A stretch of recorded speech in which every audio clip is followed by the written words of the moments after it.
সেই জোটবদ্ধ রাজনীতি যেন সাধারণ মানুষের জন্য হয়, জনগণই সমর্থন দেবে যে আমরা কতটা আসন পেতে পারি। এই সময় বাংলাদেশে পিআর পদ্ধতিটা চালু করা বা একটা যথাযোগ্য সময় নয়। বিশ্ববিদ্যালয়টা কর্মসূচি পালন করতে গিয়ে সেখানে আমার উপরে ছাত্রলীগের অতর্কিত হামলা হলো, পুলিশের হামলা হলো। সেখানে কিন্তু আমার এই যে আমাদের ডান পা এবং বাম পা আমাদের লিগামেন্ট ইনজুরি হয়, সেখানে আমার পাটাও ভেঙে দেয় ছাত্রলীগ। এবং আমাকে গাড়ির নিচে বাস রাখা ছিল আমাদের যখন একটা মসজিদের পাশে কিছু বাস আপনার অবস্থান করে থাকে, সে বাসের নিচে আমি থাকার পরও সেখানে কিন্তু বাঁশ বা অন্য লাঠি ছোটা দিয়েও তারা কিন্তু এরকম আঘাত করছে শরীরে প্রত্যেকটি জায়গায়।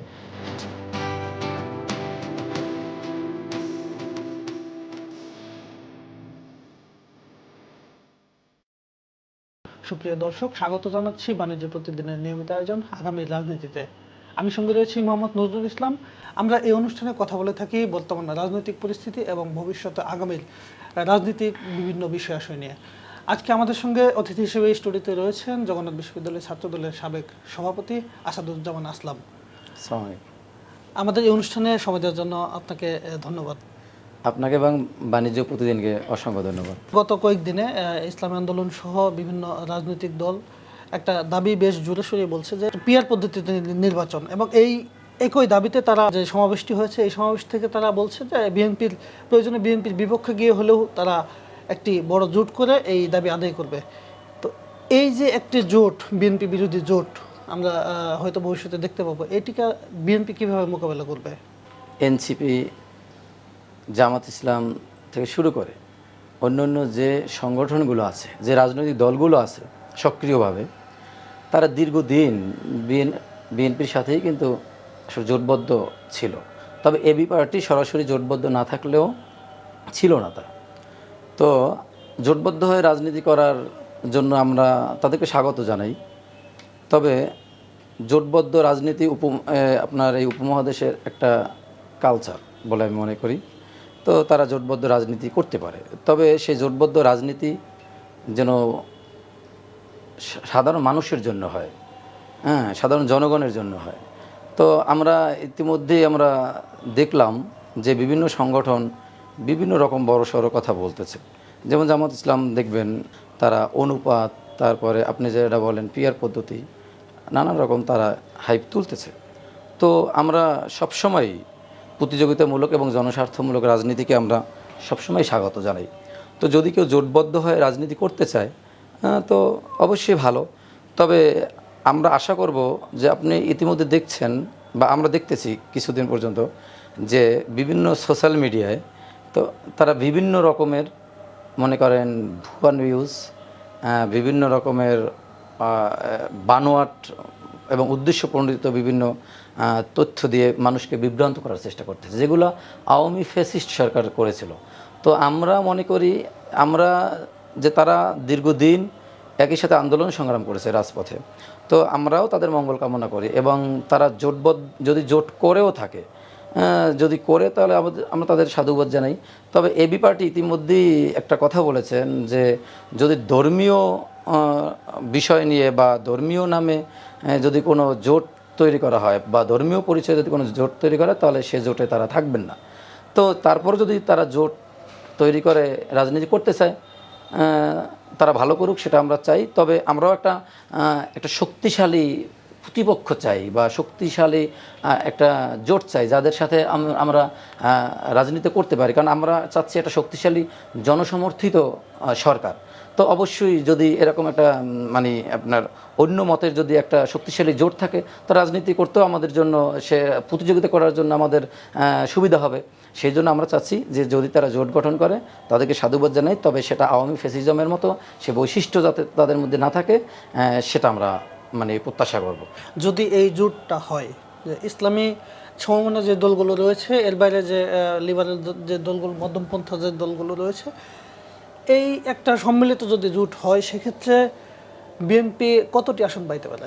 আসনের জন্যই যে বিএনপি এতদিন আন্দোলন সংগ্রাম করছে, আসলে সেটা কিন্তু না। বিএনপি চাচ্ছে যে সাধারণ মানুষ, যেমন 3টা নির্বাচন আমরা ইয়াং জেনারেশন কিন্তু আপনার অংশগ্রহণ করতে পারিনি। তো বিএনপি চাচ্ছে শুধু প্রত্যক্ষ ভোট ফিরিয়ে দেওয়ার জন্য বা পুনঃপ্রতিষ্ঠা করার জন্যই কিন্তু আমাদের এত বছরের লড়াই। তো আমরা কতটি আসন পাবো, আমার দৃঢ় বিশ্বাস, যেহেতু আমরা গণতন্ত্র পুনরুদ্ধারের জন্য আন্দোলন করেছি, দীর্ঘদিন রাজপথে থেকেছি, অবশ্যই এটা জনগণই ম্যান্ডেট দেবে বা জনগণই সমর্থন দেবে যে আমরা কতটা আসন পেতে পারি। আমরা মুখে পপুলিস্ট রাজনীতি না করে, মুখে হাইপ না তুলে, মুখে বড় বড় বয়ান না দিয়ে আমরা এটা জনগণের উপরই ছেড়ে দিতে চাই। সবাই আন্তরিকতা যদি এটা ভালো নির্বাচন হয়, তো আমি আশা করি বাংলাদেশ জাতীয়তাবাদী দল যেভাবে জনগণের স্বার্থে কাজ করছে, অবশ্যই জনগণ তাদের এই দলের পাশে থেকে তাদেরকে বিপুল আসনে জয়লাভ করাবেন বলে আমি প্রত্যাশা করি বা আশা করি। আমরা দেশের বিভিন্ন জায়গায় দেখতে পাচ্ছি যে যেহেতু বর্তমানে বিএনপির প্রতিপক্ষ হিসেবে কোনো রাজনৈতিক দল নাই, সেক্ষেত্রে আমরা দেখতে পাচ্ছি যে বিএনপি যারা নেতাকর্মী রয়েছে তারা ধরে নিয়েছে যে আগামীতে বিএনপি সরকার গঠন করছে, এবং তারা বর্তমানে যে আচার আচরণ তারা করছে, তারা এমন একটা ভাব যে বিএনপি সরকারে চলে এসেছে। এই বিষয়টাকে কীভাবে দেখবেন? জনাব তারেক রহমান সাহেব, যিনি দীর্ঘদিন অনেক দূরে নির্বাসিত থাকার পরেও কিন্তু এই দলটাকে বিভিন্ন মাধ্যমে বা আপনার সাংগঠনিক কার্যক্রম দিয়ে অনেক পরিশ্রম করে কিন্তু দলটাকে ধরে রেখেছেন, এবং তার উদ্দেশ্য একটাই, এই দেশের গণতন্ত্র প্রতিষ্ঠা করা, ভোটাধিকার ফিরিয়ে দেওয়া এবং সাম্য মানবিক একটা বাংলাদেশ বিনির্মাণ করা। সেই লক্ষ্যে তিনি কিন্তু কিছুদিন আগেও বলছেন, একটা প্রোগ্রামে দেখবেন, যে প্রত্যেকটা নেতাকর্মীকে এবং যারা নির্বাচন করতে চায় প্রত্যেকটা জনগণের দ্বারে দ্বারে যেতে হবে। এবং তিনি বলছেন যে নির্বাচিত হওয়া এত সোজা না, এত সহজ না। ভোটারদেরকে যে কোনোভাবে তাদের ধারে ধারে গিয়ে তাদেরকে বুঝিয়ে তাদের মন জয় করে সেই ভোটকে নিতে হবে। আপনি মনে করবেন যে বিএনপি এসে গেছে বা আমরা এই হাইফে এক একজন এমপি হয়ে যাব, ভোটার দরকার না। আমাদের যে পার্টির যে ভারপ্রাপ্ত চেয়ারম্যান, তিনি কিন্তু বলে দিয়েছেন যে জনগণের দ্বারে দ্বারে গিয়ে আমাদেরকে এই নির্বাচনের আবহাওয়াটা তৈরি করতে হবে। আমরা এসে গেছি এমনটা না, যদি আমরা ভালো পথে থাকি অবশ্যই, বা দেশের জন্য যদি আমরা করি, গণতন্ত্রের জন্য করি, অবশ্যই এদেশের নাগরিক এবং জনসাধারণ অবশ্যই সচেতন, তারা আমাদেরকে ভোটাধিকারের মাধ্যমেই এটার ফলাফল দেবে বলে আমি মনে করি। যদি উচ্চকক্ষে পিআর পদ্ধতি যায়, সেক্ষেত্রে বিএনপি দ্বিমত কেন? উচ্চকক্ষে যদি পিআর পদ্ধতি যায় বা নিম্নকক্ষে যদি যায়, এটা দ্বিমতের বিষয় না। দ্বিমতের বিষয় বলতে, বাংলাদেশের যে নির্বাচনী যে ব্যবস্থা, বিদ্যমান যে পরিস্থিতি আছে বা বিদ্যমান যে আপনার যে কলাকৌশল আছে বা নির্বাচনের যে পদ্ধতি আছে, সেই দিক থেকে বিবেচনায় আমরা মনে করতেছি যে এখনই পিআর পদ্ধতিটা অ্যাপ্লাই করা উপযুক্ত সময় না। কারণ আপনি দেখবেন পিআর পদ্ধতি যে দেশেই চালু আছে, যেমন ইতালিতে পিআর পদ্ধতির কারণে দেখবেন অনেক বড় কিন্তু হট্টগোল বলেন বা বিভিন্ন অস্থিতিশীল পরিবেশ বলেন, এরকম কিন্তু প্রতিনিয়ত চলছে ওখানে। এবং আমাদের পার্শ্ববর্তী দেশ দেখবেন, সম্ভবত নেপালে পিআর পদ্ধতি, এইসব কারণেই কিন্তু মানে হুটহাট করে সরকার পরিবর্তন হচ্ছে। আবার এই যে পিআর পদ্ধতির কারণেই কিন্তু দেখবেন আপনার যে ক্ষমতা দখলকারী এই যে ইসরায়েলে একটা যুদ্ধ লেগেই থাকে। তারা তাদের একটা থাকে যে পিআর পদ্ধতির কারণে যে ক্ষমতার যে একটা ভারসাম্য বা একটা অবস্থানের যে ভারসাম্য, সেইখানে কিন্তু সে মনে করে নিয়েও যে তার ক্ষমতা যে কোনো সময় যেতে পারে, তার শাস্তির ব্যবস্থা হইতে পারে, তার বিচারের সম্মুখীন হয়ে যেতে পারে। সে কিন্তু সবসময় একটা মনে করেন যুদ্ধের মধ্যে থাকে, লাগাই রাখে যে যাতে ওই দিকটা না যাইতে পারে। তো আমি মনে করি এখনই এই সময় বাংলাদেশে পিআর পদ্ধতিটা চালু করা বা একটা যথাযোগ্য সময় নয়। এত বড় একটা শক্তিশালী ফ্যাসিস্টদের হটিয়ে কিন্তু একটা গণ অভ্যুত্থানের তৈরি হয়েছে। তো আমাদের এই গণ অভ্যুত্থানের শক্তিকে চালিয়ে রাখার জন্য, এটাকে স্পিরিটকে ধারণ করার জন্যই কিন্তু আমাদের এই পিআর পদ্ধতি যথোপযুক্ত এখনই সময় না। এর কারণ হচ্ছে এটা যে আপনি জানেন, আওয়ামী লীগের বড় একটা সংগঠন ছিল, তারা কিন্তু প্রায় 30% ভোটারদের প্রতিনিধিত্ব করে তারা।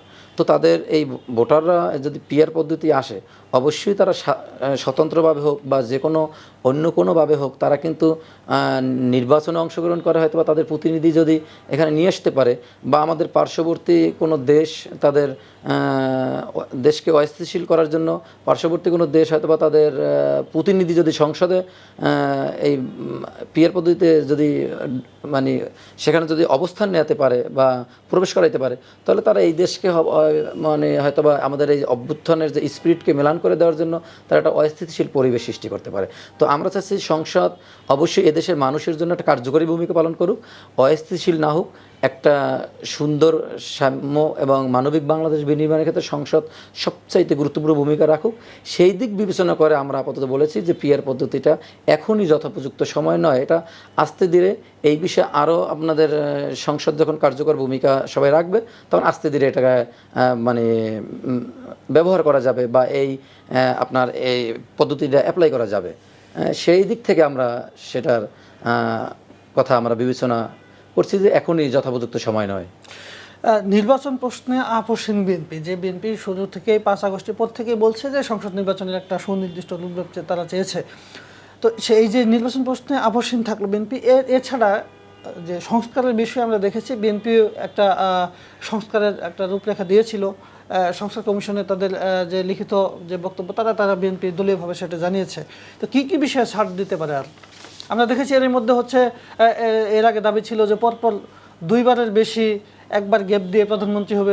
এই অবস্থান থেকে বিএনপি সরে এসে বলছে যে 10 বছরের বেশি নয়।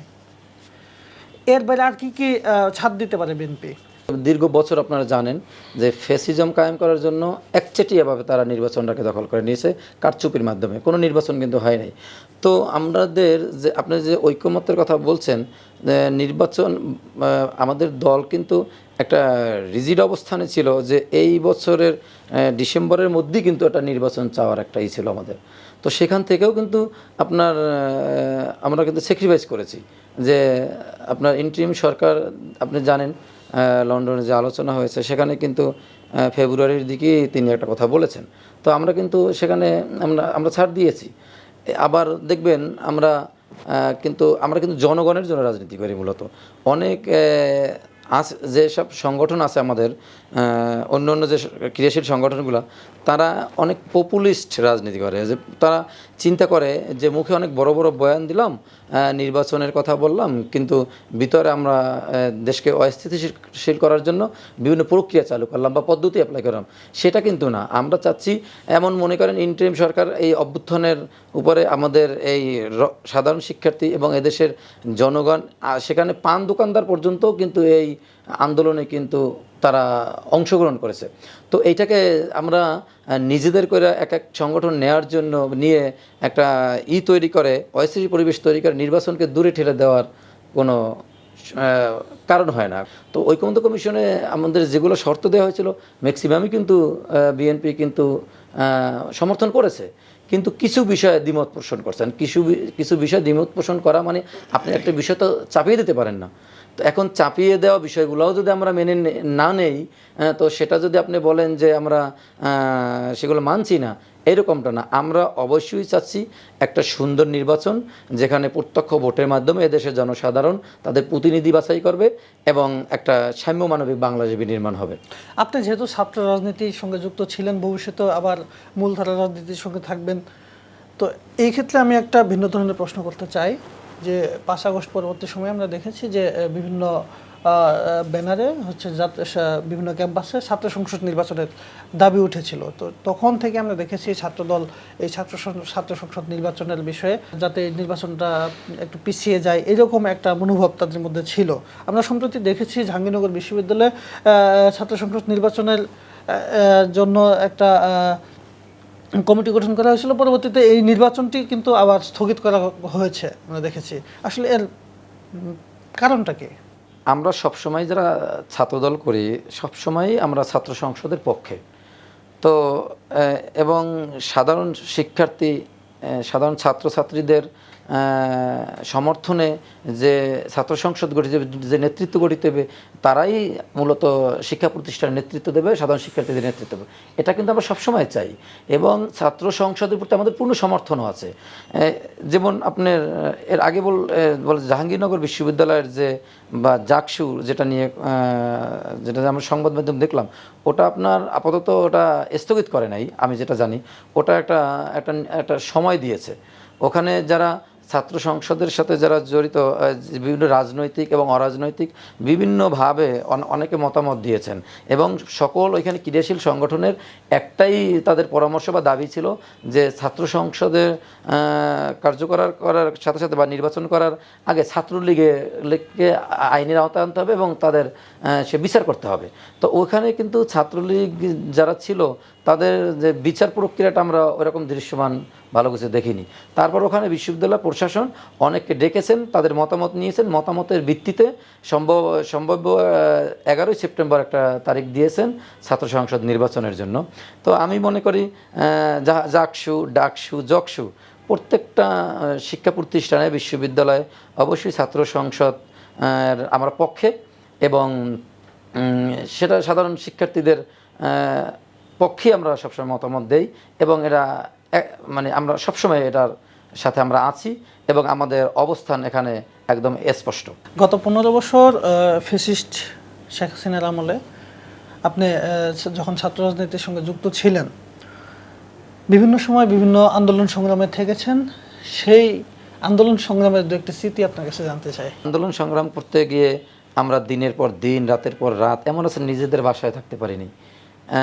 বরঞ্চ অপরদিকে দেখবেন আমাদের অপোজিট কিছু লোক যারা তখন যে সংগঠনের কাছে, যেমন আওয়ামী লীগের কাছে যখন ঠেকছে তারা আওয়ামী লীগের আশ্রয় নিয়েছে, ছাত্রলীগের সাথে ঠেকে ছাত্রলীগের কাপুরের আপনার বিভিন্ন বলে যে নিচে বা পাশে তারা কিন্তু আশ্রয় নিয়েছেন। কিন্তু বাংলাদেশ জাতীয়তাবাদী ছাত্রদল একটা সর্ববৃহৎ ছাত্র সংগঠন মনে করি, তারা কিন্তু আসলে যুদ্ধটা সম্মুখভাগ থেকে করছে। তা আমরা দেখবেন আপনার হাত করা পরে এমন আছে অনেকে বাবা মার জানাজাও দিতে পারে নাই, দেখতেও পারে নাই, কোর্টে বারান্দায় বারান্দায় ঘুরতে হচ্ছে, অনেক দুর্বিষহ এমন একটা জীবনযাপন করছে যে একটা অমানবিক। তো এরকম শত শত স্মৃতি আমাদের আছে। আমি বলতে পারি যে আমাদের একবার এই যে বিশ্ববিদ্যালয়ে আমরা আপনার বিশ্ববিদ্যালয়টা কর্মসূচি পালন করতে গিয়ে সেখানে আমার উপরে ছাত্রলীগের অতর্কিত হামলা হলো, পুলিশের হামলা হলো। সেখানে কিন্তু আমার এই যে আমাদের ডান পা এবং বাম পা আমাদের লিগামেন্ট ইনজুরি হয়, সেখানে আমার পাটাও ভেঙে দেয় ছাত্রলীগ। এবং আমাকে গাড়ির নিচে বাস রাখা ছিল আমাদের, যখন একটা মসজিদের পাশে কিছু বাস আপনার অবস্থান করে থাকে, সে বাসের নিচে আমি থাকার পরও সেখানে কিন্তু বাঁশ বা অন্য লাঠি ছোটা দিয়েও তারা কিন্তু এরকম আঘাত করছে শরীরে প্রত্যেকটি জায়গায়। তো যখন আমাকে উদ্ধার করে অন্যান্যরা নিয়ে গেছে, তখন আমি কিন্তু দীর্ঘদিন মেডিকেলে ছিলাম। তো আমি দেখলাম যে একটা শিক্ষা প্রতিষ্ঠানে অপোজিশনে যারা আসলে ছাত্র নেতৃত্ব দিচ্ছে, তারা তো একটা সংগঠনের, তারা তো একটা শিক্ষার্থী এই বিশ্ববিদ্যালয়। তো একটা শিক্ষার্থীর উপরে কি একটা রাজনৈতিক এর জন্য কি একটা অমানসিক নির্যাতন, একটা অমানবিক হামলা বা ব্যবহার তারা করে, সেটা আসলে খুব দুঃখজনক। আমার আরও অনেক ঘটনা আছে, যেমন আমি বিভিন্ন সময় আমাদের সংগঠন থেকে আমাদের যে বিভিন্ন সময় হরতাল, অবরোধ, আন্দোলনগুলো আমরা সম্মুখভাগে থেকেই কিন্তু পুরান ঢাকায় করেছি। আমাদের কমিটির নেতৃত্বেও আমরা প্রত্যেকটা প্রোগ্রাম আমরা পালন করেছি, এবং সেই সময় অনেকেই রাজপথে নামতে পারে নাই। আমরা যে অন্য যেসব সংগঠন বলে যে তারা 400 আসনের কাছে 300 আসন পাবে, এই পাবে সেই পাবে, এইসব মানে অনেক পপুলিস্ট মানে মুখের বয়ান করে, আমরা কিন্তু ওই রকম বয়ান দিয়ে রাজনীতি করি না। আমরা আসলেই গণতন্ত্র প্রতিষ্ঠার জন্য, আমাদের দলীয় সিদ্ধান্ত বাস্তবায়নের জন্য কিন্তু, আর দলীয় সিদ্ধান্ত বাস্তবায়ন এদেশের গণতন্ত্র প্রতিষ্ঠা করা, এদেশের ভোটাধিকার মানে পুনঃপ্রতিষ্ঠা করার জন্য আমরা মৃত্যুর ঝুঁকি নিয়েও কিন্তু আমরা রক্তাক্ত অবস্থায় কিন্তু রাজপথে আমরা মিছিল করেছি, বিক্ষোভ মিছিল করেছি, আন্দোলন সংগ্রাম করেছি। আমি কিন্তু দোলাই খেলাও একবার গুলিবিদ্ধ হয়েছিলাম। এই যে আমাদের পল্টন পার্টি অফিসের সামনে কিন্তু আমি একাধিকবার, এই যে 28 অক্টোবর বিভিন্ন আন্দোলনে কিন্তু আমি কিন্তু গুলিবিদ্ধ হয়েছিলাম। তো আমার শুরু থেকেই কিন্তু ছাত্র রাজনীতিতে আমি কিন্তু একদম ইমানি যে দায়িত্ব আমার, সংগঠনের প্রতি যে কমিটমেন্ট, সেটা কিন্তু আমি ধারণ করেই কিন্তু আসলে আমি রাজনীতি করার চেষ্টা করছি। আপনি জানেন যে রাজনীতি করতে গিয়ে আমি জগন্নাথ বিশ্ববিদ্যালয়ে আমি দায়িত্বে থাকা অবস্থায় এবং দায়িত্ব ছাড়াও আমি যখন আপনাদের বিভিন্ন মিডিয়ায় দেখবেন, আজ পর্যন্ত আমার মনে হয় না আমার কোনো বিন্দু পরিমাণ কেউ কোনো খারাপ বা কোনো ব্লেম বা কোনো কিছু পেয়েছে বা কোনো এরকম কোনো কেউ লিখতে পেরেছে। তো আমি চাচ্ছি একটা আদর্শ ধারণ করে ছাত্র রাজনীতি করার জন্য, সেই আদর্শ ধারণ করে রাজনীতি করতে গিয়ে, আন্দোলন সংগ্রাম করতে গিয়ে এই রাজপথেই শত শত অসংখ্য মনে করেন স্মৃতি এখানে আমার আছে। সেই স্মৃতি এখন হয়তো বা বলতে গেলে আমার ঘন্টার পর ঘন্টা কেটে যাবে, সেই জন্য আমি খুব সংক্ষিপ্ত আকারে কিছু উপস্থাপন করলাম আর কি। আমাদেরকে সময় দেওয়ার জন্য আপনাকে ধন্যবাদ। আপনাকেও ধন্যবাদ। সুপ্রিয় দর্শক, বাণিজ্য প্রতিদিনের নিয়মিত আয়োজন আগামী রাজনীতি অনুষ্ঠানে এতক্ষণ যুক্ত থাকার জন্য আপনাদেরকে ধন্যবাদ। আমাদের সঙ্গে আজকে অতিথি হিসেবে যুক্ত ছিলেন জগন্নাথ বিশ্ববিদ্যালয় ছাত্রদলের সাবেক সভাপতি আসাদুজ্জামান আসলাম। আমাদের এই অনুষ্ঠানটি নিয়মিত আপডেট পেতে চোখ রাখুন বাণিজ্য প্রতিদিনের অফিসিয়াল ফেসবুক পেজ, ইউটিউব এবং সোশ্যাল হ্যান্ডেলগুলোতে।